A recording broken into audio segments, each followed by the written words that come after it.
In the first half of the 1800s, London's population grew at an astonishing rate, and the central area became increasingly congested. In addition, the expansion of the overground railway network resulted in more and more passengers arriving in the capital. However, in 1546, a royal commission decided that the railways should not be allowed to enter the city, the capital's historic and business center.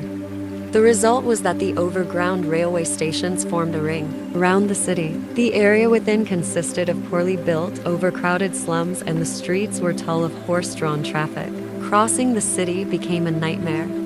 It could take an hour and a half to travel 8 kilometers by horse-drawn carriage or bus. Numerous schemes were proposed to resolve these problems, but few succeeded. Amongst the most vocal advocates for a solution to London's traffic problems was Charles Pearson, who worked as a solicitor for the City of London. He saw both social and economic advantages in building an underground railway that would link the overground railway stations together and clear London slums at the same time. His idea was to relocate the poor workers who lived in the inner city slums to newly constructed suburbs, and to provide cheap rail travel for them to get to work. Pearson's ideas gained support amongst some businessmen, and in 1851 he submitted a plan to Parliament. It was rejected, but coincided with a proposal from another group for an underground connecting line, which Parliament passed. The two groups merged and established the Metropolitan Railway Company in August 1854. The company's plan was to construct an underground railway line from the Great Western Railway's GWR station at Paddington to the edge of the city at Farringdon Street, a distance of almost 5 kilometers.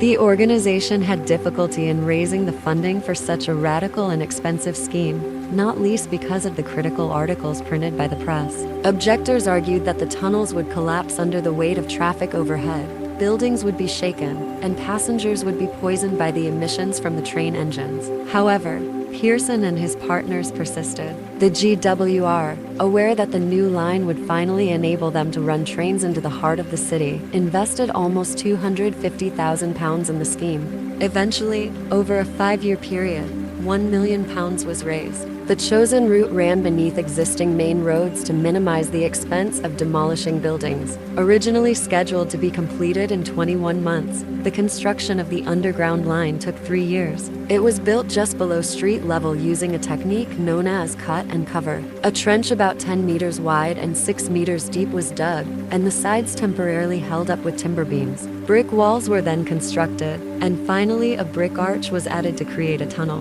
A 2-meter deep layer of soil was laid on top of the tunnel and the road above rebuilt. The Metropolitan Line, which opened on January 10, 1863, was the world's first underground railway. On its first day, almost 40,000 passengers were carried between Paddington and Farringdon, the journey taking about 18 minutes. By the end of the Metropolitan's first year of operation, 9.5 million journeys had been made.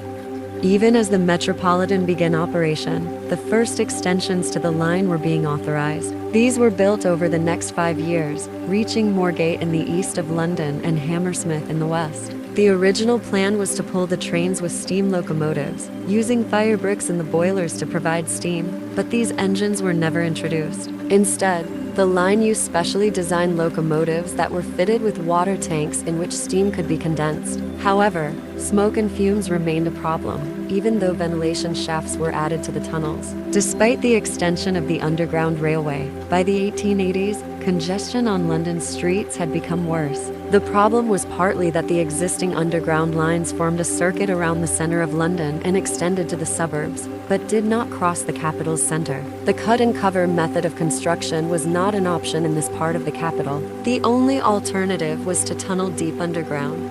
Although the technology to create these tunnels existed, steam locomotives could not be used in such a confined space. It wasn't until the development of a reliable electric motor and a means of transferring power from the generator to a moving train that the world's first deep-level electric railway, the City and South London, became possible. The line opened in 1890 and ran from the city to Stockwell, south of the River Thames. The trains were made up of 3 carriages and driven by electric engines. The carriages were narrow and had tiny windows just below the the roof because it was thought that passengers would not want to look out at the tunnel walls. The line was not without its problems, mainly caused by an unreliable power supply. Although the City and South London Railway was a great technical achievement, it did not make a profit. Then, in 1900, the Central London Railway, known as the Twopenny Tube, began operation using new electric locomotives. It was very popular, and soon afterwards new railways and extensions were added to the growing tube network.